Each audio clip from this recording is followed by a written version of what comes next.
এত আনন্দ মা। এক ভক্ত যে দূরে দাঁড়িয়ে কাঁদছে তিনি অন্তরে জানতে পেরেছেন।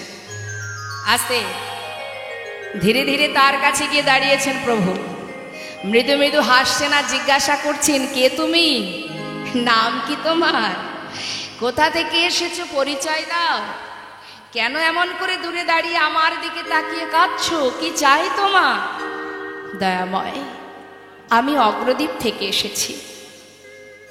আমার নাম গোবিন্দ ঘোষ। আমি এসেছি তোমার কাছে। আমার বাসনা আমি তোমার সঙ্গী হব। আমার সঙ্গী হবে?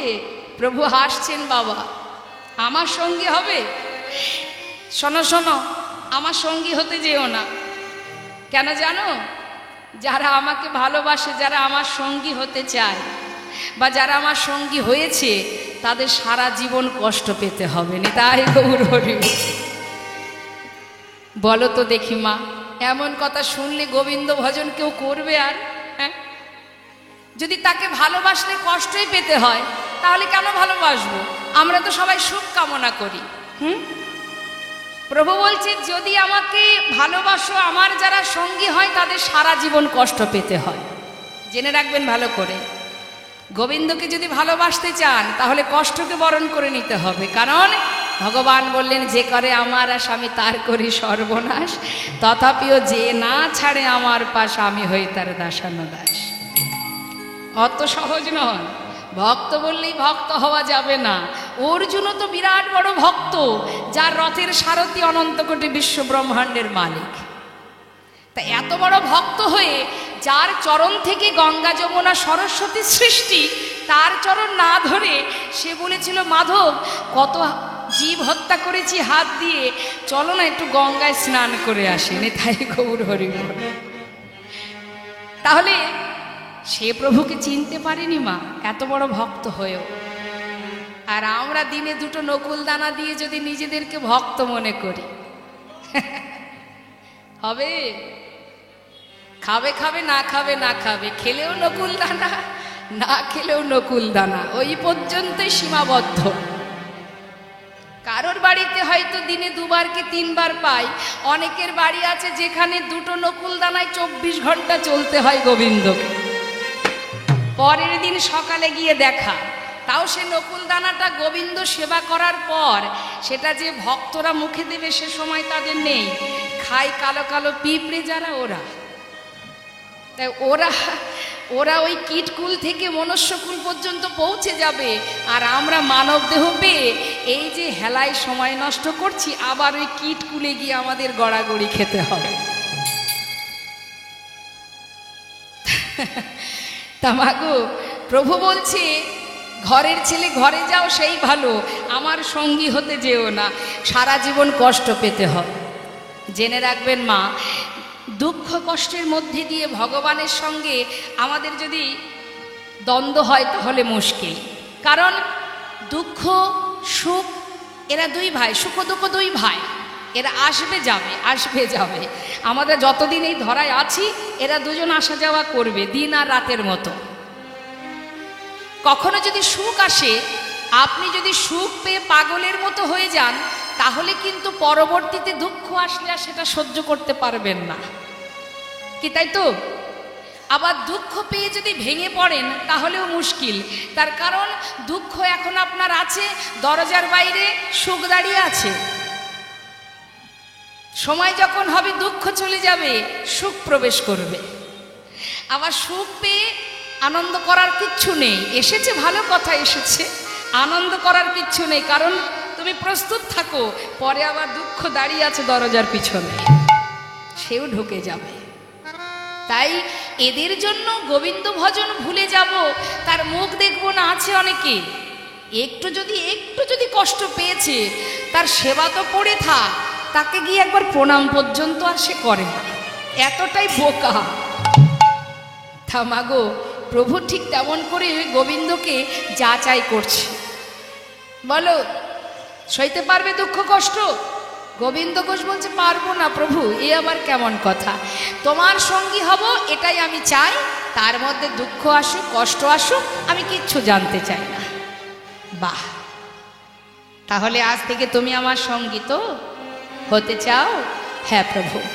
বেশ, প্রভু বললেন তাহলে শোনো গোবিন্দ, আজ থেকে তুমি আমার সঙ্গী। সঙ্গী করে নিয়েছে মা। আপনারাও তো সঙ্গী হয়েছেন ভগবানের। কষ্ট আসে নাকি? আসে কষ্ট? না, কষ্ট তারাই পায় যারা মায়ার সংসারে জড়িয়ে গেছে। যারা ভগবানের সুখে সুখী, তাদের জীবনে কষ্টটাকে কষ্ট মনে হয় না, তাদের সেই দিনটাকেই কষ্ট মনে হয়। হরিকথা কৃষ্ণ কথা বিহীন যেদিন, সেই দিন তার জীবনের দুর্দিন। নিতাই গৌর হরি বল, হরি বল। তাই প্রভু পরীক্ষা করছে, ও গোবিন্দ, শুরু হলো পরীক্ষা। এই লীলা শোনার একটাই কারণ, যত ভক্তের কথা শুনবেন, ভক্ত কিভাবে ভগবানের পথ অবলম্বন করেছে, সেই পথে যদি একটুও যেতে পারি, সেই জন্য ভক্তের কথা শুনতে হয়।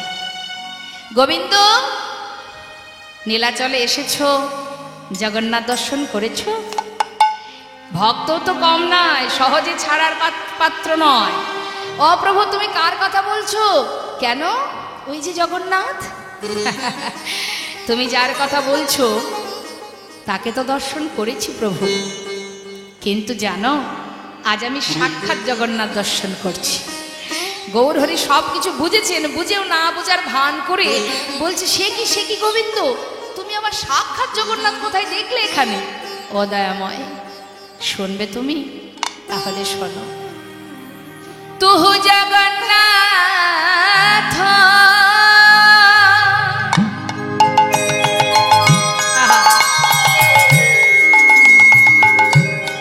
ও গদয়াময়,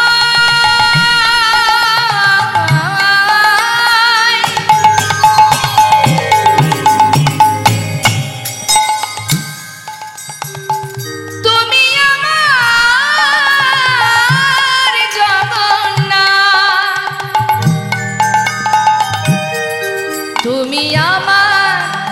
তুমি আমার মাধব।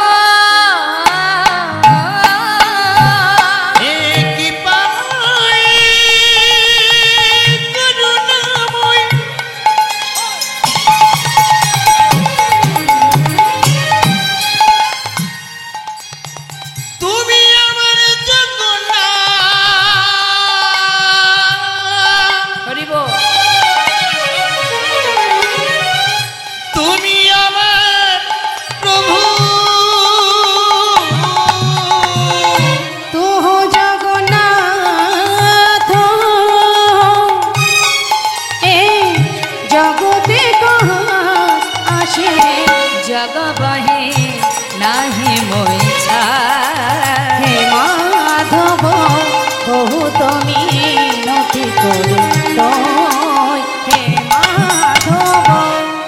बेश बेश, तुमी आमार जगन्नाथ, तुमी आमार माधव, तुमी आमार सब। हरि बोल, हरि बोल। ताहले गोविंद शोनो, आज आमरा नीलाचल छेड़े ভেবেছি একটু তীর্থে যাব। তুমি কি যাবে? হ্যাঁ দয়াময়, আমি তোমার সঙ্গে যাব। তাহলে চলো। হরি বল, হরি বল। কেমন লীলা দেখুন মা, প্রভুকে সাথে করে নিয়ে এবার ভক্তবৃন্দ সবাই মিলে নীলাচল থেকে তীর্থে যাচ্ছে। তীর্থ ভ্রমণে যাচ্ছে, এক পা দুপা করে যাচ্ছে, আর ভক্তদের বলছে, ভক্ত, তীর্থে যাওয়াকালীন এইভাবে গেলে হয়, মুখে সবাই কৃষ্ণ নাম করো। ভক্তরা বলছে, ও প্রভু, কৃষ্ণ নাম তুমি করো, আমরা করব না। কেন? তাহলে তোমরা কিচ্ছু করবে না? করব, আমরা কৃষ্ণ নাম করব না। কৃষ্ণ নাম গাইতে হয়, তুমি গাও, তবে আমরা কি গাইবো জানো? মায়েরা বলুন না, আমরা কি গাইব? হ্যাঁ, ও প্রভু, তুমি করো কৃষ্ণ নাম, আমরা করব গৌর নাম। নিতাই গৌর হরি বল, হরি বল। বেশ, গৌর হরি আগে আগে যাচ্ছেন, কৃষ্ণ কৃষ্ণ কৃষ্ণ বলতে বলতে, পশ্চাতে ভক্তগণ যাচ্ছে গৌর বলতে বলতে। তো একবার আমরাও বলবো তো, আমরাও তো যাচ্ছি। হ্যাঁ, দেখে হাত তুলুন, জোরে জোরে হাতে তালি দিয়ে। হ্যাঁ হ্যাঁ, আপনাদের হাতগুলো কোথায়? তুলুন তুলুন, জোরে জোরে হাতে তালি দিলে কি হয় জানেন? অনেক উপকার। জোরে জোরে হাতে তালে দিলে না, আমাদের শরীরে যে অলসতা আছে কেটে যায়। জোরে জোরে হাতে তালি দিয়ে, ওই যে রামদেবজি বলেছেন না, শরীরের অনেক রোগও সেরে যায়। প্রাণায়াম, এটাকে একটা প্রাণায়াম বলে। তারপরে আরো উপকার আছে। জোরে জোরে হাতে তালি দিলে, জোরে জোরে যদি হাতে তালি দেওয়া হয়, অনেক সময় দেখবেন ওই অনেকে কৃষ্ণ নাম শুনতে আসে, আর অনেকে আসে গল্প করতে। তো যারা গল্প করতে আসে তাদেরকে যদি উপেক্ষা করতে হয়, তাহলে আপনাকে জোরে জোরে হাতে তালি দিতে হবে। অনেকে দেখবেন গল্প করতে আসে, এই দিদি শোন না, অন্যদিন তো সময় পাই না, আজই পেয়েছি রে, বাড়ির লোক ছেড়েছে আজ আমাকে। শোন না, শুনছিলাম যে ওই পাড়ায় নাকি কার মেয়ে কোথায়। সে হয়তো বললো, আহা চুপ কর না, এখন কীর্তন শুনতে দে। এইরকম বিরক্ত করার অনেক মানুষ আসে কীর্তনে, হ্যাঁ, মানে পাড়ার খবর নেওয়ার সুযোগ খুঁজতে আসে। তা তাদেরকে উপেক্ষা করতে হলেও জোরে জোরে হাতে তালি দেবেন, দেখবে স্যার দ্বিতীয়বার আপনার কাছে আর কোনো প্রশ্নই করবে না, পিছন ফিরে বসবে। অনেক উপকার আছে। হ্যাঁ, দেখি হাত তুলুন। বাহ, জোরে জোরে হাতে তালি দিয়ে সবাই মিলে গাইবো, গৌর হরি বল বল, গৌর হরি বল, হরি বল বল, গৌর হরি বল, গৌর হরি বল, হরি বল, হরি হরি, একবার গৌর হরি বল, হরি হরি বল, হরি বল, হরি হরি, একবার গৌর হরি বল, গৌর হরি বল, হরি বল বল, গৌর হরি বল, একবার হরি হরি বল, হরি হরি বল,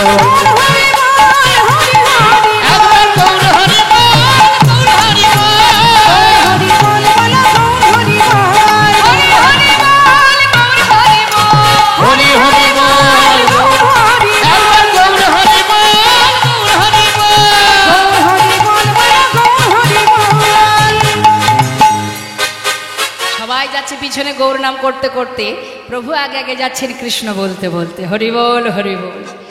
এখন পথে যেতে যেতে হলো কি মা, গৌর হরি ভক্তদের রেখে অনেক দূর এগিয়ে গেছে। যেই না অনেক দূর এগিয়ে গেছে, ভক্তরা চিন্তা করছে তাই তো, আমরা তো ঠিকঠাক পথ চিনি না, রাস্তা চিনি না, প্রভু যদি আগে আগে চলে যায়, যদি আমরা পথ ভুলে যাই। আর এক ভক্ত বলছে, যাচ্ছে যাক না, তিনি তো জানেন যে আমরা পিছনে আছি, আমাদেরকে না নিয়ে প্রভু কোথাও যাবেন না, যাচ্ছে যাক। এখন গৌর হরি আগে আগে যাচ্ছে, পশ্চাতে ভক্তগণ হরি বল হরি বল। তা প্রভু যখন একাকী বনের মধ্যে দিয়ে যাচ্ছেন মা, যেতে যেতে হরে কৃষ্ণ, একটু ঘুমিয়ে পড়ছে, আমার পড়ে যা, পড়ে যাবে তো, ঠিক করে বসুন, তাহলে ঘুমটা ভালো হবে। ঘুম আসছে, কটা বাজে এখন? হরি বল। হ্যাঁ, একটু কর্ম করুন, ঘুম আসবে না। সংসারে যখন কাজ করেন ঘুম আসে, এখানেও তো কাজ করতে হবে, তবে এই কাজের ভাগ কেউ নেবে না, যার তারই থাকবে। তা বাবা, গৌর হরি আগে আগে যাচ্ছে, এখন পিপাসায় প্রভুর কণ্ঠটা শুকিয়ে গেছে, তৃষ্ণার্ত। পথে যেতে যেতে মনে মনে চিন্তা করছে, কোথাও যদি একটু জল পেতাম, তৃষ্ণাটা নিবারণ করতাম। এখন বনের ভিতর দিয়ে যাচ্ছে তো বাবা গৌর হরি, এখন এতটা পিপাসা পেয়েছে, মনে মনে যাচ্ছে আর বলছে, হে কৃষ্ণ, কোথাও যদি একটু জল পেতাম, তৃষ্ণা নিবারণ করতাম। বলতে বলতে হঠাৎ তিনি তাকিয়ে দেখছেন, এক গোয়ালা কাঁধে করে বাঘ নিয়ে, তাতে বেশ ঘোলের ভাণ্ড সাজিয়ে নিয়ে আসছে। ঘোল আছে গো ঘোল, ভালো ঘোল আছে, ঘোল নেবে গো। ও গোয়ালা। হ্যাঁ বলুন বলুন। তোমার কাছে ঘোল আছে? আছে আছে। এদিকে এসো, এদিকে এসো। কাছে ডেকে নিয়ে বলছে, আমার প্রচন্ড তৃষ্ণা পেয়েছে, একটু ঘোল দাও তো দেখি। গোয়ালা যেই না একটা ভাণ্ড দিতে গেছে, গৌরহরি বলছে, শোনো শোনো ও গোয়ালা, ওই ছোট ভাণ্ডে আমার হবে না, যেটা বড় ভাণ্ড আছে ওটা আমাকে দাও, আমার বড্ড তৃষ্ণা পেয়েছে, ছোট ভাণ্ডে আমার তৃষ্ণা মিটবে না। গোয়ালা চিন্তা করছে, যাক, এই ঠাকুর যদি বড় ভাণ্ডের ঘোলটা খেয়ে নেয়, আমাকে আর বেশি দূর গ্রামে ঘোরাঘুরি করতে হবে না, তাড়াতাড়ি বিক্রি করে ঘরে চলে যেতে পারবো। যাক, দিন আমার ভালোই যাবে। আজ ঘুম থেকে উঠে কার মুখটা যে দেখেছিলাম, প্রতিদিন ওর মুখটা দেখেই আমাকে বাড়ি থেকে বেরোতে হবে। খুব আনন্দ, এত আনন্দ, আনন্দে মনের আনন্দে ওই ছোট ভাণ্ডগুলি নামিয়ে বড় ভাণ্ডটা দিয়েছি। প্রভু এক ভাণ্ড ঘোল পুরোটা সেবা করেছে বাবা, খালি ভাণ্ডটা দিয়ে বলছে, ও গোয়ালা, ও গোয়ালা, হ্যাঁ বলুন। এ নাও, ধরো ধরো, কৃষ্ণ কৃপাময়, তোমায় যেন কৃপা করে, হরি বল। গোয়ালা চিন্তা করছে ঠাকুর দামটা বের করুক, আমি ততক্ষণে ভাণ্ডগুলি গুছিয়ে নিই। পিছন ফিরে মনের সুখে ভাণ্ড গোছাচ্ছে। ভাণ্ড গোছানো শেষ, হঠাৎ তাকিয়ে দেখছি ঠাকুর চলে যাচ্ছে। ও ঠাকুর, ঠাকুর! গৌর হরি বলছে, ডাকছো আমাকে? ডাকছো মানেটা কি? হ্যাঁ, ঘোলটা খেলে ঘোলের দামটা দাও। ঘোলের দাম? ও গোয়ালা, আমি আর দাম দেব কি করে? আমার কাছে তো কোনো কড়ি নেই। কি সর্বনাশ! ঘোল খেয়ে বলে কিনা কড়ি নেই। আগে বলনি কেন? তাহলে ঘোল দিতাম না। তাও কিনা বড় ভাণ্ডের ঘোল। এখন ঘোল খেয়ে বলে কিনা দাম নাই। অত শত জানি না, আগে দাম দেবে তারপরে যাবে। গৌরহরি বলছি, দেখো আমি তো সন্ন্যাসী, আমি করি কোথায়? হায় হায় পোড়া কপাল! ঘুম থেকে উঠে যে কার মুখটা দেখেছিলাম, জানলে বাড়ি থেকে বেরোতাম না। কি সর্বনাশ! এত বড় ক্ষতি করে দিল এই ঠাকুর আমার।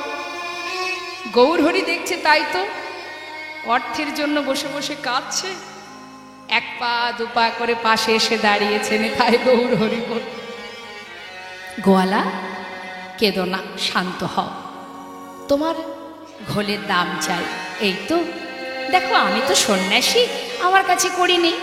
তবে পশ্চাতে না অনেক ভক্ত আসছে, তুমি আমার এই ঘোলের দামের কথাটা বলো, ওরা তোমাকে ঘোলের দাম দিয়ে যাবে।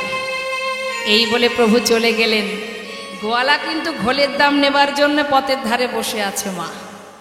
আর এদিকে ভক্তবৃন্দ তারা মনের আনন্দে প্রভুর চরণ স্মরণ করতে করতে তারা সবাই মিলে গাইতে গাইতে আসছে, হরি বল হরি বল। পশ্চাতে আসছে নাম করতে করতে, প্রভুর চরণ স্মরণ করতে করতে। তারা তো জানে না সামনে এরকম একটা বড় বিপদ বসে আছে। মনের সুখে গাইতে গাইতে যাচ্ছে।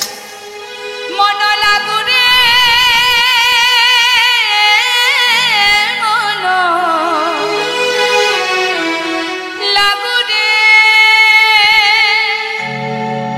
এ মন লাগুরে, মন লাগুরে,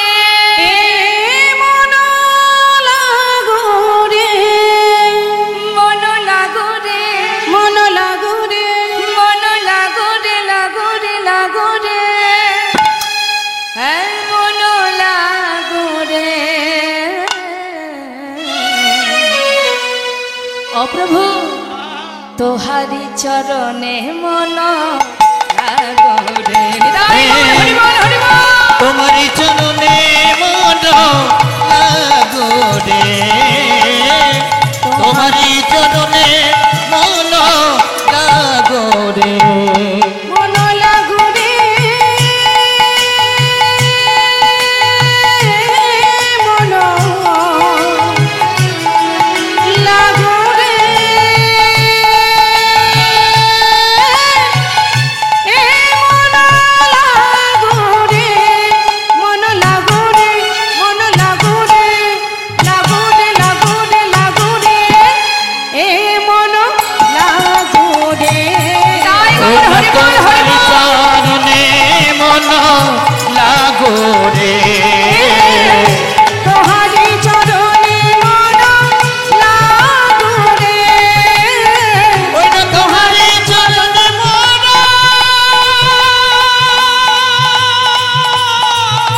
লাগুরে। এই, বন্ধ করো। কে বললো কথাটা? ওই যে বসে আছে, অনেকক্ষণ থেকে বসে আছি। ঘোলের দামটা দাও তো বাপু, আমি যাই। ঘোলের দাম কেন? তোমার ঘোলের দাম দিতে যাবো কেন? কে খেয়েছে তোমার ঘোল? গোয়ালা বলছে, আমি তাকে চিনি না। ঘোল খেয়ে বলে কিনা দাম নাই। শোনো, দাও তো দেখি, তোমাদের সঙ্গের সঙ্গী, দেখি ঘোলের দামটা দাও। ভক্তরা বলছে, ঘোলের দাম দেব, কে খেয়েছে বলতে পারছো না, এমনি এমনি কেন দাম দিতে যাব? এই ঘোল খেয়েছো নাকি? এই ঘোল খেয়েছো? ও মা, আপনারা কি ঘোল খেয়েছেন? আমরা বাবাদের মন্দিরে প্রসাদ পেয়েছি, আমরা ঘোল খাইনি। খাওনি তো? বাবা আপনারা খেয়েছেন নাকি গোয়ালার কাছ থেকে ঘোল? কিন্তু ঘোল তো খেয়েছেন, দুধের তৈরি ঘোল খেয়েছেন তো? হ্যাঁ, আরেকটা ঘোল খাইছি, আরেকখান খাইছি। সেটা কি ঘোল? ওই যে সংসারের ঘোল। ও তো সবাই খেয়েছে। তা যাই হোক, তুমি যদি বলতে না পারো কে খেয়েছে তাহলে দাম দেবো কেন? বলছে দেখো, বললাম তো আমি তাকে চিনি না। না, তুমি চেনো না, জানো না, দেখতে কেমন বলতে পারবে? সেটা একটু একটু বলতে পারবো। পারবো। আচ্ছা তাই বলো, তবু তো বুঝতে পারবো কে সেই ব্যক্তি তোমার কাছে ঘোল খেয়ে দাম দেয়নি। বলছে শুনবে, আহা কি আর বলবো গো, এমন মানুষ আমি আগে কখনো দেখিনি। বর্ণনা দিচ্ছেন মা, কি বলছেন? নবীনা জাবানা, বেশি বয়স নয় তো, 24 বছর বয়সে প্রভু সন্ন্যাসী হয়েছিলেন না? তাই বলছি শোনো শোনো, দেখলাম নবীনা জাবানা গলিত কাঞ্চনা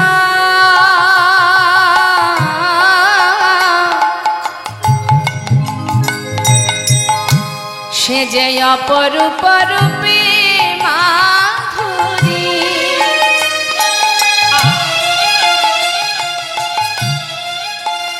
যাইরে রূপের বলি হারি,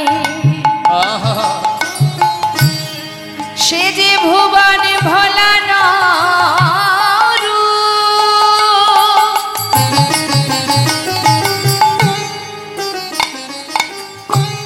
কি বলব সে রূপের কথা,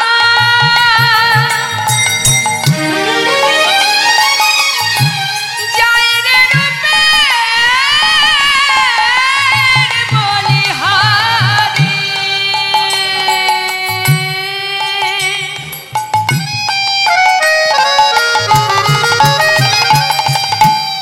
যাইরে রূপে, যাইরে রূপে বলি হারি যায়,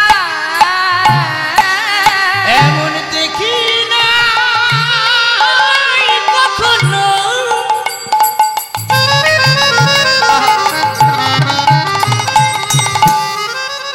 এমন ভুবন ভোলানো সেই রূপ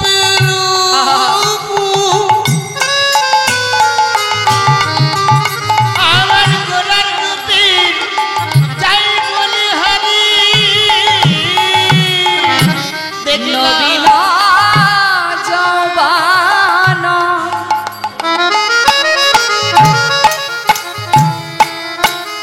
গলিত কাঞ্চন কোটি তটে রাঙাবা, আবার কৃষ্ণ বলিয়া নিচে যায়। নিতাই গৌর হরি বল, হরি বল। মুখে কৃষ্ণ কৃষ্ণ কৃষ্ণ বলে,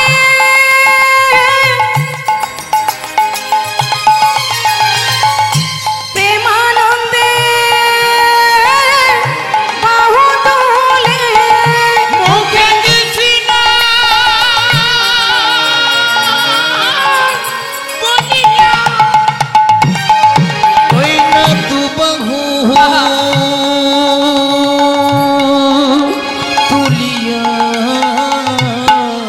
ওগো নাচিয়া নাচিয়া যায়, নাচিয়া নাচিয়া যায়, মুখে কৃষ্ণ বলিয়া বাহু তুলিয়া নাচিয়া নাচিয়া যায়, ওর আমার নাচিয়া নাচিয়া যায়, কাঁচা সোনা কাঁচা সোনা কাঁচা সোনা কাঁচা সোনা দেখে মনে হলো কাঁচা সোনা, আমাদের দেখে মনে হলো কাঁচা সোনা, এমন রূপে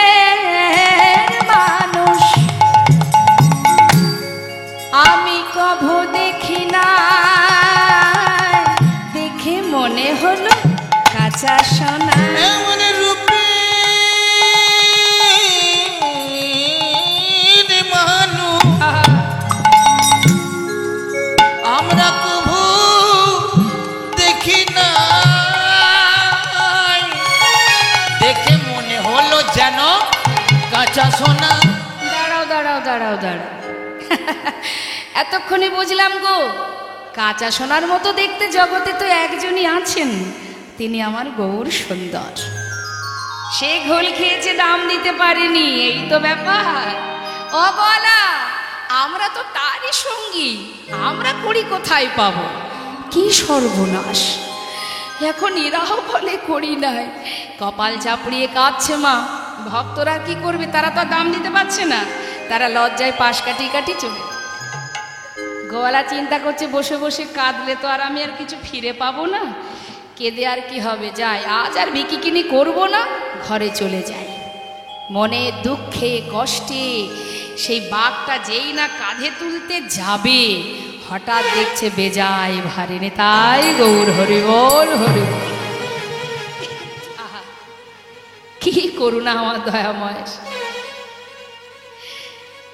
ভক্ত কাঁদছে কিনা, তাই তিনি করুণা করলেন। বাঘ তুলতে পারছে না, কি ব্যাপার, এত ভার কেন? সব থেকে বড় ভাণ্ডের ঘোল খেয়েছে, আমার বাঘ তো হালকা হবে, ভারী কেন দেখি তো। ছোট ভাণ্ডগুলো নামিয়েছে, যে ভাণ্ডের ঘোল প্রভু সেবা করেছেন মা, সেই ভাণ্ডের মধ্যে যখনই নয়ন দিয়েছে, দেখছে কানায় কানায় পরিপূর্ণ স্বর্ণ মুদ্রা। বাঘ ফেলে রেখে ছুটতে ছুটতে গৌর হরি গৌর হরি। একটু দাঁড়াও দয়াময়, একটু দাঁড়াও, আমায় তুমি ক্ষমা করে দাও প্রভু। আমি চিনতে পারিনি, আমি তোমায় চিনতে পারিনি দয়াময়, আমায় ক্ষমা করো প্রভু, ক্ষমা করো। কৃপায় যদি করবে, তবে এইভাবে কেন করলে বলো? আমি তো ভুল বুঝে কত কটু কথা বলেছি, বলো দয়াময়, তুমি কি করলে? ক্ষমা করে দাও প্রভু, ক্ষমা করো, আমি যে অপরাধ করেছি। চরণ ধরে কাঁদছে, প্রভুর চরণে বলছে দয়াময়, প্রভু গয়ামা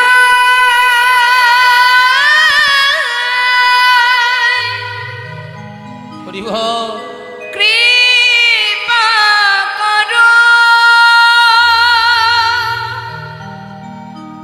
তুমি দয়া করো, একবার তুমি কৃপা করো,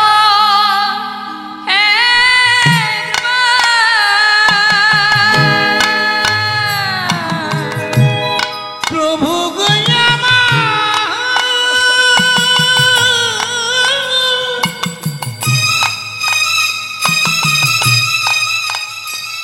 তুমি কি পদর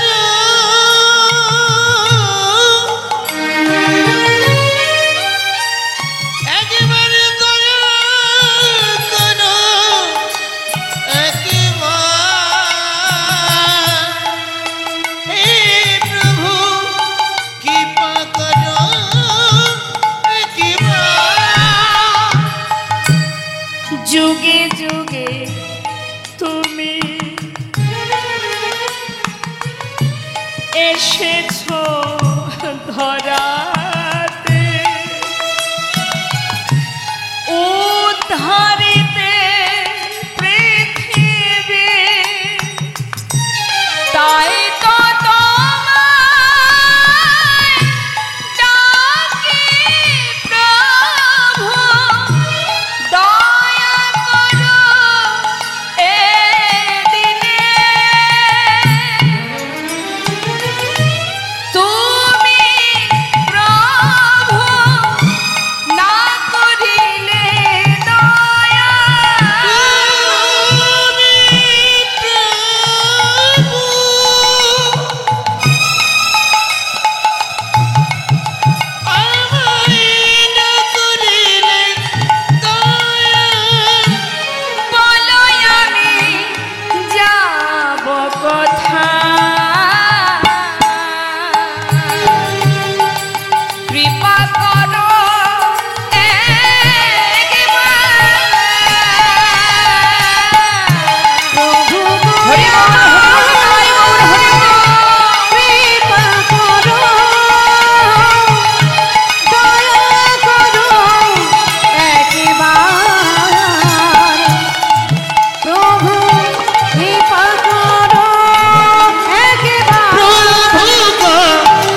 দেহের পিছনে ছুটতে ছুটতে জীবনের অনেক সময় চলে গেল, আর তো বেশি সময় নেই।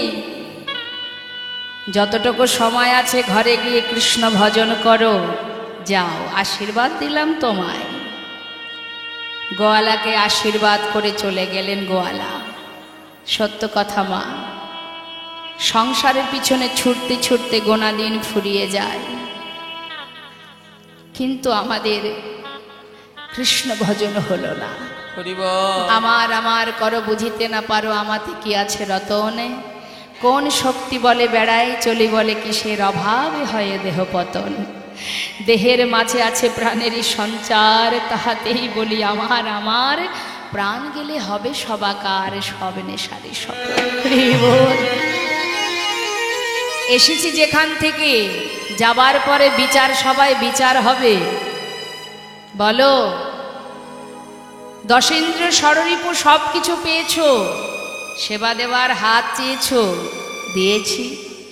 দেখবার নয়ন চেয়েছো, দিয়েছি। যা চেয়েছো তাই পেয়েছো, ভবে গিয়ে কি করেছো? কি বলবো আমরা, মারামারি হানাহানি কাটাকাটি, এছাড়া তো আর কিছু বলার কিছু নেই আমাদের। আবার পাঠিয়ে দেবে, যাও চলে যাও। কেমন জানেন তো মা, ভালোবাসবেন যাকে তাকে কোলে তুলবেন, যার ভজন পূর্ণ হয়নি তাকে তো আবার এই মর্তে ত্রিতাপ জ্বালায় পাঠিয়ে দেবে। যারা মাছ ধরে ধীবর, যদি মনে করেন মাছ বাজারে বিক্রি করবে, তারা জাল পেতে যা পায় সব ধরে বাজারে দিয়ে দেয়, তাই না? কিন্তু ধীবর যদি ভাবে যে আজ একটা মাছ আমি খাবো, সে কি করবে? সে কিন্তু জালে যত মাছ উঠবে সব কি নেবে, বাছাই শুরু হবে এর মধ্যে। যেটা ভালো এটা ভালো নয়, দেবে আবার জলে ফেলে, এটা ভালো নয় সেটাও জলে, যা ঠিক তদ্রূপ সবাই আমরা যাব, বিচার হবে। সেখানে একটা পরিবার আছে তো আমাদের, এটা তো আমার আসল পরিবার নয়, সেখানে একটা পরিবার আছে, সেখানে তো যেতে হবে, কৃষ্ণ পরিবার। সেই পরিবারে যখন যাব সেখানে বিচার হবে, কে কি করেছো, কর্ম অনুযায়ী তোমাকে আবার আসতে হবে। কর্ম বিপাকে গতাগতি পুনঃ পুনঃ মতির হতো অপর সঙ্গ। আমরা বারবার মনুষ্যকুলে জন্ম পাই কেন? কর্মের বিপাকে। কিয়ে মানুষ পশু পাখি কিয়ে জন্মিয়ে, অথবা কীট পতঙ্গ, কর্ম বিপাকে গতাগতি পুনঃ পুনঃ। কর্মের বিপাকে পুনঃ পুনঃ জন্ম পেতে হয়। কথা তো দিয়ে আসে, কিন্তু সে কথা রাখতে পারি না, তাই তো বারবার এমন জ্বালা সহ্য করতে হয়। হ্যাঁ, তাই আজ প্রভু বললেন সময় বেশি নেই গোয়ালা, যতটুকু সময় আছে যাও ঘরে গিয়ে কৃষ্ণ সেবা করো। গোয়ালাকে আশীর্বাদ করে বিদায় দিয়ে ভক্তগণকে নিয়ে এবার প্রভু এসে পৌঁছালেন পূর্বস্থলীতে।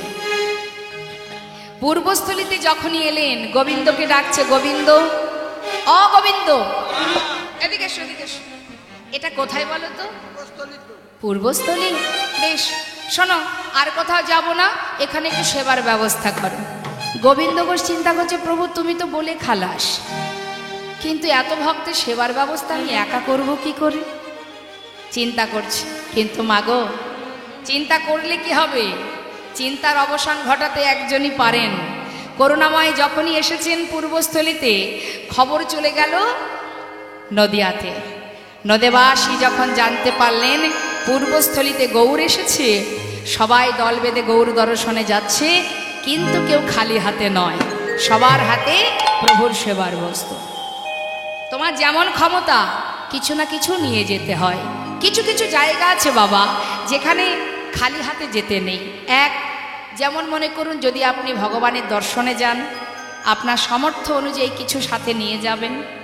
আবার যদি গুরু দর্শনে যান, সেখানেও খালি হাতে যেতে নেই, আপনার ক্ষমতা অনুযায়ী যেমন সামর্থ্য কিছু না কিছু নিয়ে যেতে হয়। তাই কিছু কিছু জায়গা আছে খালি হাতে যেতে নেই। তা নদেবাসী সবাই যাচ্ছে গৌর দর্শনে, কেউ খালি হাতে যাচ্ছে না, সবার সামর্থ্য অনুযায়ী প্রভু সেবার সামগ্রী নিয়ে যাচ্ছে। আমরাও তো যাব গৌর দর্শনে। মহাজন বলে, দেখো আনন্দে ধাবল সবে, গৌরাঙ্গ দেখিতে রে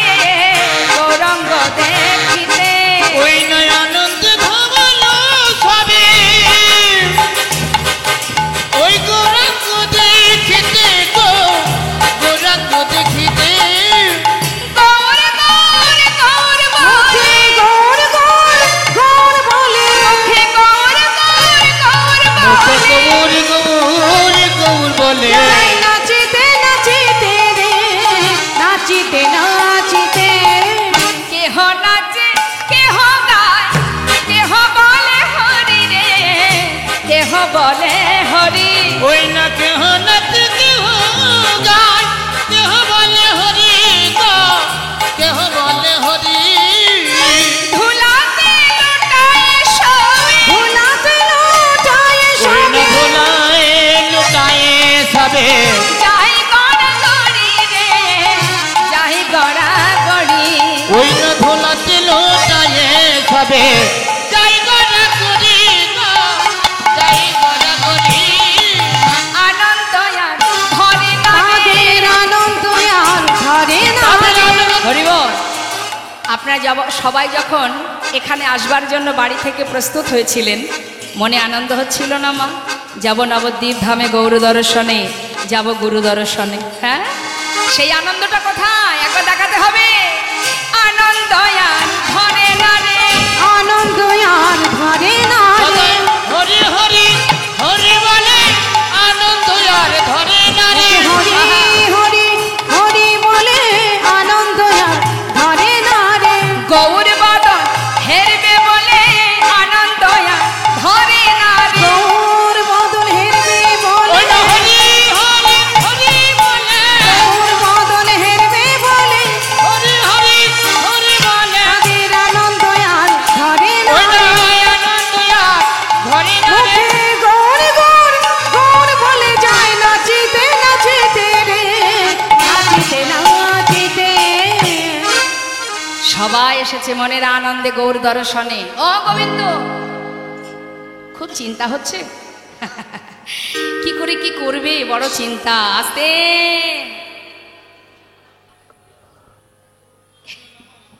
আমার তো 8:30 পর্যন্ত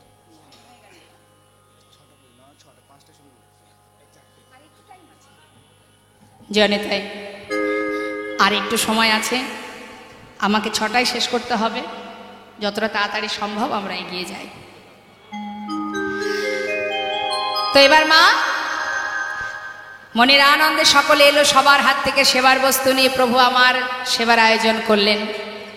আয়োজন হলো, প্রভুর সেবা হলো। সেবার পর প্রভু গোবিন্দ ঘোষকে বললেন, গোবিন্দ মুখশুদ্ধি দাও। গোবিন্দ চিন্তা করছে আবার মুখশুদ্ধি দরকার। মায়েরা বলুন না, প্রভুর মুখশুদ্ধি কি? হরিত কি? গোবিন্দ ঘোষ বলছে, ঠিক আছে প্রভু, আমি যাব আর আসবো। কিন্তু গ্রামে গিয়ে 2টো হরিতকে ভিক্ষা করেছে, ভিক্ষা করে একটা আবার নিজের কাছে রেখেছে। একটা নিজের কাছে রেখেছে কেন? কাল প্রভু কোথায় গিয়ে চাইবে না জানি, আবার কত দূর আমাকে ছুটতে হবে, তার থেকে একটা থাক, কালকে প্রভু যেই চাইবে সেই দিয়ে দেব। কিন্তু মা এই যে সঞ্চয় করেছে, যারা ভগবানকে ভালোবাসে, যারা সন্ন্যাসী, ভগবানের উপরে যদি নির্ভরশীল হতে না পারে, এই যে সঞ্চয়, এর জন্যই তার কি সাজা। প্রভু কোনো কথা না বলে একটা হরিতকে সেবা করে ভক্তগণকে নিয়ে এসে পৌঁছালেন পরের দিন। কোথায়? চলো ভক্ত, আর নয়, যাত্রা করি। যাত্রা করলেন। পর দিবসেতে প্রভু অগ্রদ্বীপে আইলা, পর দিবসেতে প্রভু অগ্রদ্বীপে আইলা। কোথায় এলা? অগ্রদ্বীপ। এখানে সেবার ব্যবস্থা করো, আর কোথাও যাব না। কারণ প্রভু তো গোবিন্দ ঘোষকে এবার ত্যাগ করবে, তাই নিজের ঘরের কাছে নিয়ে এসে বলছে, শোনো সেবার ব্যবস্থা করো। ব্যবস্থা হলো।